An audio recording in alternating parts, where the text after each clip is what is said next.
तो दोस्तों आज तारीख हो गई है 20 अगस्त 2023 की, साथ ही में दिन है रविवार का। तो आइए बिना देर किए फटाफट से जानते हैं आज की ताजा खबरें और मुख्य समाचार। तो देखिए आज के मुख्य समाचार की पहली बड़ी खबर। जियो ने लॉन्च किए 2 नए प्रीपेड प्लान। इनमें नेटफ्लिक्स सब्सक्रिप्शन के साथ अनलिमिटेड कॉलिंग और हर दिन 2 या 3 GB डेटा मिलेगा। जी हाँ, रिलायंस जियो ने अपने प्रीपेड यूजर्स के लिए 2 नए रिचार्ज प्लान पेश किए हैं। ये 2 नए प्लान 1099 और 1499 रूपए के हैं, जो नेटफ्लिक्स सब्सक्रिप्शन के साथ आते हैं। दोस्तों आपको बता दें, ये पहली बार है जब जियो कंपनी ने किसी प्रीपेड प्लान के साथ नेटफ्लिक्स सब्सक्रिप्शन का ऑफर दिया है। अभी तक जियो कंपनी केवल पोस्टपेड कस्टमर्स के लिए नेटफ्लिक्स सब्सक्रिप्शन के साथ प्लान लॉन्च करती थी। जियो कंपनी की ऑफिशियल वेबसाइट के मुताबिक 1099 रूपए वाला प्लान लेने पर आपको 84 दिन तक रोजाना 2 GB डेटा मिलेगा, यानी कि कुल 168 GB डेटा। बाकी कॉलिंग अनलिमिटेड होगी। बाकी इसके साथ ही आपको नेटफ्लिक्स का सब्सक्रिप्शन मिलेगा। और दूसरा प्लान है 1499 रूपए वाला। इसमें आपको 84 दिन तक रोजाना 3 GB डेटा मिलेगा, यानी कि कुल 292 GB डेटा। बाकी इसमें भी आपको नेटफ्लिक्स का सब्सक्रिप्शन मिलेगा। आसान शब्दों में कहें तो दोनों प्लान में केवल रोजाना मिलने वाले डेटा का अंतर है, यानी कि 1099 रूपए वाले प्लान में आपको 84 दिन तक रोजाना 2 GB डेटा मिलेगा, लेकिन 1499 रूपए वाले प्लान में आपको 84 दिन तक 3 GB डेटा मिलेगा। देखिए अगली खबर। लद्दाख में हुआ बड़ा सड़क हादसा, 9 जवानों की हुई मौत, 1 जवान है घायल। क्यारी शहर के पास सेना का वाहन खाई में गिर गया। जी हाँ, लद्दाख में अभी हाल ही में बीते शनिवार शाम 4:45 पर सेना का एक वाहन खाई में गिर गया। इस हादसे में देश के 9 जवानों की जान चली गई है, जबकि 1 जवान घायल है, जिसका अस्पताल में इलाज चल रहा है। आपको बता दें, यह हादसा दक्षिण लद्दाख के न्योमा में क्यारी के पास हुआ। लेह के SSP PD नित्या ने बताया है कि सेना के 5 वाहनों का काफिला लेह से न्योमा की ओर जा रहा था।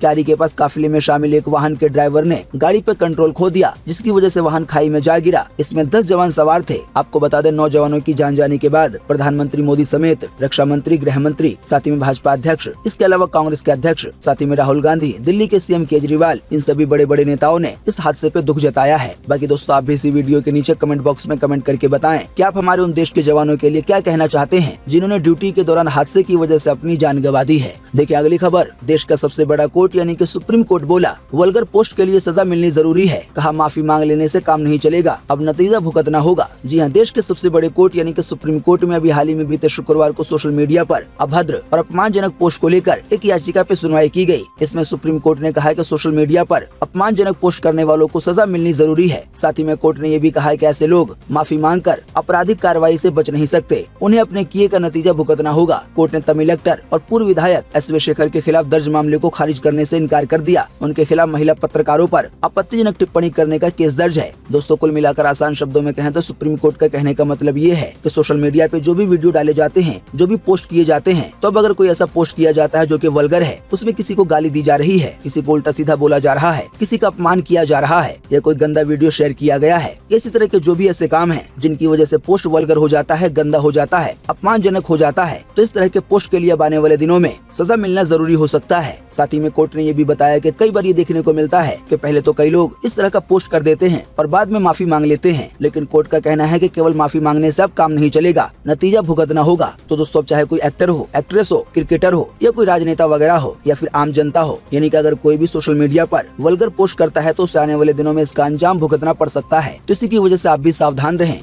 देखिए अगली खबर। प्याज के एक्सपोर्ट पर अब 40% की ड्यूटी लगेगी। बढ़ती कीमतों को काबू में रखने के लिए सरकार ने लिया है ये फैसला। जी हाँ, टमाटर के बाद अब प्याज के बढ़ते दामों ने लोगों की चिंता बढ़ा दी है। देश में प्याज की कीमतों को काबू में रखने के लिए केंद्र सरकार ने एक्सपोर्ट पर 40% ड्यूटी टैक्स लगा दी है। आपको बता दें, अभी तक इसके एक्सपोर्ट पर कोई भी टैक्स वसूला नहीं जाता था, लेकिन अब 40% की ड्यूटी लगा दी गई है। आसान शब्दों में कहें तो अगर प्याज को दूसरे देश में भेजा जाएगा तो फिर 40% का ड्यूटी टैक्स देना होगा जो प्याज को दूसरे देश में बेचेगा। बताया गया, जाहिर बात है ये एक्शन इसलिए लिया गया है ताकि प्याज का ज्यादा भंडार दूसरे देश ना जा पाए और प्याज की कीमतें जो बढ़ रही हैं टमाटर के बाद, तो उस पे रोक लग सके। देखिए अगली खबर। अब नई वंदे भारत ट्रेन ट्रैक पे उतरी। केसरिया और ग्रे कलर का है इसका कॉम्बिनेशन, या आप इसे भगवा भी कह सकते हैं। हालांकि कोच फैक्ट्री के GM बोले कि इसका कलर तिरंगे से लिया गया है। जी हाँ, वंदे भारत ट्रेन एक नए कलर में पटरी पे उतर चुकी है। देश में अभी सफेद नीले रंग के कॉम्बिनेशन वाली वंदे भारत ट्रेन दौड़ रही है, लेकिन जो नई ट्रेन देखी गई है उसमें केसरिया यानी कि भगवा रंग है। इंडियन कोच फैक्ट्री यानी कि ISF ने फिलहाल ट्रेन टेस्टिंग के लिए रवाना कर दी है। इस ट्रेन की तस्वीरें आप भी देख सकते हैं अपनी स्क्रीन पर। वैसे तो इस कलर को कई लोग भगवा रंग से जोड़ रहे हैं, लेकिन कोच फैक्ट्री के GM ने कहा है कि हमने ये कलर तिरंगे से लिया है। बात यह है कि नई वंदे भारत ट्रेन को केसरिया और ग्रे कलर के कॉम्बिनेशन के साथ लाया गया है। हालांकि इसमें ग्रे कलर का हिस्सा थोड़ा कम है। बाकी ये बात की जाए कि ट्रेन देखने में कैसी लग रही है, तो आपको बता दें, ये नई वंदे भारत ट्रेन केसरिया रंग में भी काफी अच्छी लग रही है। आप भी इस वीडियो के नीचे कमेंट बॉक्स में कमेंट करके बताएं कि वंदे भारत ट्रेन केसरिया रंग में अच्छी लग रही है या नहीं। ये इसे देखकर आपके मन में कोई और भाव आ रहा है। देखिए अगली खबर। अब स्थानीय भाषा में होंगे लोन के एग्रीमेंट, वहीं बैंकों को लेट पेमेंट पे पेनल्टी और लेट फीस वगैरह की जानकारी बोल्ड यानी कि बड़े बड़े अक्षरों में देनी होगी। जी आरबीआई यानी कि रिजर्व बैंक ने लोन को लेकर बैंकों को नए दिशा निर्देश जारी किए हैं। अगले साल यानी कि 1 जनवरी 2024 से लागू होने वाले इन दिशा निर्देशों के मुताबिक हिंदी जैसी ग्राहक की अपनी भाषा में लोन एग्रीमेंट होगा। उसमें बैंकों को पेनल्टी और लेट फीस वगैरह की जानकारी बड़े बड़े अक्षरों में देनी होगी, बोल्ड अक्षरों में देनी होगी। दोस्तों बात यह है कि अभी इस समय लोन के अक्सर फॉर्म इंग्लिश में होते हैं, उनमें भी जो टर्म्स कंडीशन होते हैं वो काफी छोटे अक्षरों में लिखे होते हैं, चाहे वो लेट पेमेंट पर पेनल्टी लगने की बात हो या इसके अलावा इसी तरह की कई और जानकारियां हो। इसी की वजह से काफी सारे लोग इन टर्म्स कंडीशन को पढ़ भी नहीं पाते हैं। इसी की वजह से आरबीआई ये नया नियम ला रहा है कि अगले साल जनवरी के महीने से जो भी लोन के एग्रीमेंट होंगे यानी कि जो एग्रीमेंट का फॉर्म होगा वो स्थानीय भाषा में होगा। यानी कि अगर आप हिंदी भाषा सही से जानते हैं तो आपके लोन का फॉर्म हिंदी भाषा में होगा। अगर आप बंगाली भाषा सही से जानते हैं तो आपके लोन का फॉर्म बंगाली में होगा, ऐसे ही मराठी या फिर पंजाबी में। साथ ही में ये भी कहा गया है कि इन फॉर्म में जो भी पेनल्टी वगैरह की जानकारी लिखी होगी तो उसे बोल्ड अक्षरों में लिखना होगा ताकि कोई भी उसे आसानी से पढ़ सके और लोन लेने से पहले एक सही फैसला ले सके। देखिए अगली खबर, केजरीवाल ने छत्तीसगढ़ को दी 10 गारंटी, कहा बिजली, शिक्षा और स्वास्थ्य की सेवाएं बिल्कुल फ्री में देंगे। वहीं बेरोजगार युवाओं को हर महीने 3000 रूपए भत्ता देंगे। जी आम आदमी पार्टी के संयोजक और दिल्ली के मुख्यमंत्री अरविंद केजरीवाल ने छत्तीसगढ़ को 10 गारंटी दी है। अगर वहाँ पे उनकी सरकार बन जाती है तो वहाँ के लोगों को क्या क्या फायदा मिलेगा ये बताया है उन्होंने। केजरीवाल ने कहा है कि अगर छत्तीसगढ़ में हमारी सरकार बन जाती है तो बिजली, शिक्षा और जो स्वास्थ्य की सेवाएं हैं वो बिल्कुल फ्री कर दी जाएंगी। साथ ही में दिल्ली की तरह गाँव-गाँव और हर वार्ड में मोहल्ला क्लिनिक खोला जाएगा। छत्तीसगढ़ के सभी मौजूदा सरकारी अस्पतालों को शानदार बनाया जाएगा और नए सरकारी अस्पताल खोले जाएंगे। दिल्ली की तरह सभी दवाइयाँ बिल्कुल फ्री कर दी जाएंगी, टेस्ट और ऑपरेशन वगैरह भी बिल्कुल फ्री कर दिए जाएंगे। वहीं छत्तीसगढ़ के हर बच्चे को अच्छी और फ्री शिक्षा दी जाएगी। दिल्ली की तरह सभी सरकारी स्कूलों को शानदार बनाया जाएगा। वहीं 18 साल से ज्यादा सभी महिलाओं को हर महीने 1000 रूपए स्त्री सम्मान राशि दी जाएगी, यानी कि सभी महिलाओं को। वहीं केजरीवाल ने ये भी कहा कि दिल्ली की तरह छत्तीसगढ़ में भी भ्रष्टाचार को पूरी तरह से खत्म किया जाएगा। साथ ही में दिल्ली ही की तरह छत्तीसगढ़ के सभी बुजुर्गों को उनके पसंद के किसी भी पवित्र तीर्थ स्थान पर बिल्कुल फ्री में यात्रा करवाई जाएगी। वहाँ आना जाना, रहना, खाना पीना बिल्कुल फ्री होगा, जैसा कि दिल्ली के कई लोगों के लिए किया जाता है केजरीवाल की ओर से। तो ये सभी गारंटियां छत्तीसगढ़ के लोगों को दी गई है। कुल मिलाकर आसान शब्दों में कहें तो अगर आने वाले दिनों में छत्तीसगढ़ में केजरीवाल की सरकार बन जाती है तो ये सभी फायदे छत्तीसगढ़ के लोगों को भी मिल सकते हैं, जो कि अभी दिल्ली के लोगों को मिल रहा है। देखिए अगली खबर,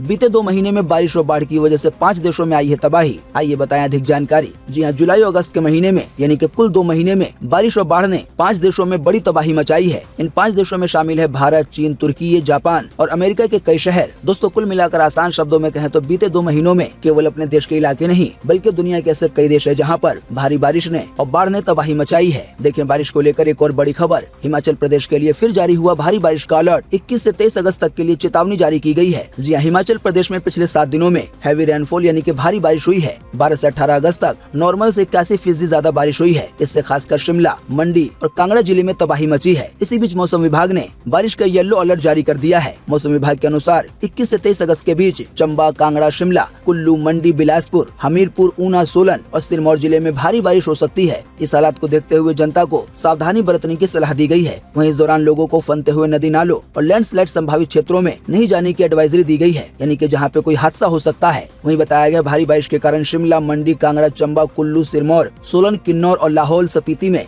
बाढ़ जैसे हालात पैदा हो गए हैं और ये हालात आने वाले दिनों में और ज्यादा बिगड़ सकते हैं। आप हमारे मुख्य समाचार रोजाना देखते होंगे तो शायद आपको पता होगा अभी हाल ही में हिमाचल प्रदेश में भारी बारिश की वजह से जो कुछ हादसे हुए उनमें कई लोगों की जान गई और एक बार फिर से ये अलर्ट जारी किया गया है। आइए दोस्तों आपको लगे हाँ तो इसी कड़ी में बताते हैं कि आज 20 अगस्त 2023 को देश भर में कैसा रहेगा मौसम का हाल। स्काईमेट वेदर ने जारी किया है मौसम का पूर्वानुमान। तो स्काईमेट वेदर के अनुसार अगले 24 घंटों के दौरान मध्य प्रदेश में, विदर्भ में, तेलंगाना में, मराठवाड़ा में, पूर्वी राजस्थान में, तेलंगाना में, सिक्किम में और अरुणाचल प्रदेश के अलग अलग हिस्सों में आज हल्की से मध्यम बारिश के साथ इन राज्यों के कुछ स्थानों पर भारी बारिश भी हो सकती है। इसके अलावा भी उप हिमालय पश्चिम बंगाल में, उत्तरी उत्तर प्रदेश में, पूर्वी राजस्थान में, कोंकण में, गोवा में, तटीय कर्नाटक के भी 1-2 स्थानों पर हल्की से मध्यम बारिश की संभावना है। इसके अलावा भी जम्मू कश्मीर में, हिमाचल प्रदेश में, उत्तराखंड में, बिहार में, झारखंड में, गंगेय पश्चिम बंगाल में, उड़ीसा में, तटीय आंध्र प्रदेश में, आंतरिक कर्नाटक में, केरल में, लक्षद्वीप में, अंडमान निकोबार द्वीप समूह में, पूर्वी गुजरात में और मराठवाड़ा में आज हल्की बारिश होने की संभावना है। देखिए अगली खबर, चंद्रयान 3 अब चांद से केवल 25 किलोमीटर दूर है। 23 अगस्त की शाम को होगी इसकी लैंडिंग और भारत रच देगा इतिहास। जी हाँ, चंद्रयान 3 का दूसरा और फाइनल डी बूस्टिंग ऑपरेशन बीते रविवार को 1:50 पे पूरा कर लिया गया। इस ऑपरेशन के बाद लैंडर की चंद्रमा से न्यूनतम दूरी केवल 25 किलोमीटर रह गई है, यानी कि चंद्रयान 3 चंद्रमा से अब केवल 25 किलोमीटर दूर है। दोस्तों आपको बता दें कि जो डी बूस्टिंग नाम का ऑपरेशन है इसके जरिए चंद्रयान 3 की स्पीड कम की गई है ताकि वो आसानी से चंद्रमा की सतह पे उतर सके और पिछली बार की तरह कोई गड़बड़ न हो। चंद्रयान को लेकर देखें एक और खबर। रूस के लूना 25 चंद्रयान में आई तकनीकी खराबी। अभी हाल ही में ऑर्बिट बदलने के दौरान इमरजेंसी जैसी स्थिति बनी। ये कल 21 अगस्त को चांद पे लैंड करेगा। जी हाँ, रूस के लूना 25 चंद्रयान में अभी हाल ही में बीते शनिवार शाम को तकनीकी खराबी आ गई। इस बारे में रूसी स्पेस एजेंसी ने बताया कि ऑर्बिट बदलने के दौरान इमरजेंसी जैसी स्थिति बन गई थी। बताया गया इसी की वजह से ऑर्बिट सही से चेंज नहीं हो सकी। फिलहाल मैनेजमेंट टीम स्थिति का जायजा ले रही है। दोस्तों, आप नहीं जानते हैं तो आपको बता दें, रूस द्वारा लूना 25 चंद्रयान नाम का स्पेसक्राफ्ट बीते 11 अगस्त को लॉन्च किया गया था। आपको बता दें, कई मामलों में रूस के चंद्रयान का भी मकसद अपने भारत के चंद्रयान 3 से मिलता जुलता है। आसान शब्दों में कहें तो रूस का भी चंद्रयान चंद्रमा की सतह पे उतरेगा, वहाँ पे पानी वगैरह की खोज करेगा, उसके बारे में जानकारी प्राप्त करेगा। आपको बता दें, कुछ ऐसा ही मकसद अपने भारत के चंद्रयान 3 का भी है। देखिए अगली खबर। ट्रेन में फायरिंग करने वाले कांस्टेबल पे एक और आरोप लगा। इसने उज्जैन के मुस्लिम ऑटो ड्राइवर को पीटा है। आतंकी केस में फंसाने की धमकी भी दी है। जी हाँ, Jaipur Mumbai central superfast express train में रेलवे प्रोटेक्शन फोर्स यानी कि आरपीएफ कांस्टेबल चेतन सिंह ने अभी हाल ही में बीते 31 जुलाई को अपने सीनियर और 3 मुस्लिम पैसेंजर्स की जान ले ली थी। अब मध्य प्रदेश के उज्जैन के एक मुस्लिम ऑटो ड्राइवर ने चेतन पर शोषण करने का आरोप लगाया है। पीड़ित वाहिद खान ने भास्कर को बताया है कि चेतन ने उसे गैर कानूनी तरीके से हिरासत में लिया था, उसके साथ मारपीट की थी, यहाँ तक कि आतंकी हमले में फंसाने की धमकी भी दी थी। दोस्तों, वैसे आप इस मामले के बारे में नहीं जानते हैं तो आपको बता दें, अभी हाल ही में बीते 31 जुलाई को इस आरपीएफ जवान ने ट्रेन के अंदर पहले अपने सीनियर की जान ले ली, फिर इसके बाद 3 मुस्लिमों की जान ले ली। साथ ही में बताया गया जो आरोपी है चेतन सिंह, इसके कई मामलों को देखकर लगता है और इसके कई बयानों को देखकर ये लगता है कि ये मुस्लिम विरोधी है, वो भी कट्टर वाला। देखिए अगली खबर। सुनील शेट्टी से मिले पूर्व पाकिस्तानी क्रिकेटर शाहिद अफरीदी। बेटियों से करवाई एक्टर की मुलाकात, रेस्टोरेंट में एक साथ नजर आए। जी हाँ, पूर्व पाकिस्तानी क्रिकेटर शाहिद अफरीदी ने अभी हाल ही में अपने इंस्टाग्राम हैंडल पे एक वीडियो शेयर किया है, जिसमें वो सुनील शेट्टी के साथ बातचीत करते हुए नजर आ रहे हैं। इस दौरान शाहिद अफरीदी सुनील शेट्टी को अपनी फैमिली से मिलवाते नजर आ रहे हैं। वीडियो में शाहिद की बेटियां भी नजर आ रही हैं। दोनों की मुलाकात का ये वीडियो सोशल मीडिया पे खूब सुर्खियां बटोर रहा है। आपको बता दें, ये वायरल वीडियो अमेरिका के किसी रेस्टोरेंट का बताया जा रहा है। देखिए अगली खबर। गदर 2 मूवी ने केवल 8 दिन में कमाए 300 करोड़ रुपए। ऐसा करने वाली इस साल की ये दूसरी फिल्म बनी है। OMG 2 मूवी भी पहुंच गई है 100 करोड़ रुपए के करीब। जी हाँ, गदर 2 मूवी ने 300 करोड़ रुपए कमा लिए हैं। फिल्म ने ये कारनामा रिलीज के 8वें दिन ही कर दिखाया। अभी हाल ही में बीते शुक्रवार को फिल्म ने लगभग 20 करोड़ रुपए की कमाई की। इस तरह से फिल्म का कुल कलेक्शन 305 करोड़ 13 लाख रुपए हो गया है। वहीं बताया गया 300 करोड़ रुपए के क्लब में शामिल होने वाली गदर 2 मूवी दूसरी फास्टेस्ट हिंदी फिल्म बन गई है। आसान शब्दों में कहें तो इससे पहले केवल शाहरुख खान की पठान मूवी ने सबसे कम टाइम में 300 करोड़ रुपए का कलेक्शन किया था। अब दूसरा नंबर गदर 2 मूवी का है, बाकी सभी हिंदी फिल्में पीछे हैं। देखिए अगली खबर। राहुल गांधी बाइक से पैंगोंग पहुंचे, रास्ते के फोटो शेयर किए। साथ ही कहा, मेरे पिता कहा करते थे ये दुनिया की सबसे खूबसूरत जगहों में शामिल है। जी हाँ, राहुल गांधी लद्दाख के दौरे पर हैं। अभी हाल ही में बीते शुक्रवार को इसी कड़ी में वो बाइक राइडर के लुक में दिखे। वो लद्दाख से पैंगोंग तसोल लेक के लिए रवाना हुए। उन्होंने ये ट्रिप अपने पिताजी राजीव गांधी की 79वीं जन्मतिथि यानी कि 20 अगस्त के मौके पर की। वहीं राहुल गांधी ने रास्ते से कुछ फोटोज भी शेयर किए हैं, आप खुद भी देख सकते हैं अपनी स्क्रीन पर। देखिए अगली खबर। यूक्रेन में चर्च जा रहे लोगों पे हुआ मिसाइल अटैक, 7 लोगों की गई जान, 90 लोग हुए घायल। जेलेंस्की बोले, रूस ने एक और दिन दुख में बदल दिया है। जी हाँ, रूस के मिसाइल अटैक में यूक्रेन के 7 लोगों की जान चली गई है, वहीं 90 लोग घायल बताए जा रहे हैं। न्यूज वेबसाइट अल जजीरा की रिपोर्ट के मुताबिक अटैक यूक्रेन के चेर्निहिव शहर पर हुआ। जिन लोगों पर अटैक हुआ वो चर्च जा रहे थे। घायल हुए लोगों में 12 बच्चे और 10 पुलिस वाले शामिल हैं। तो दोस्तों, उम्मीद करते हैं कि आज की इस वीडियो से आपको काफी कुछ जानकारी मिली होगी। हम बस इसके बदले में आपसे इतना ही चाहते हैं कि आप इस वीडियो को लाइक कर दें और शेयर कर दें, क्योंकि आपका लाइक और शेयर करना ही होता है हमारी मेहनत का फल। वीडियो देखने के लिए आपका बहुत बहुत धन्यवाद। Thanks for watching.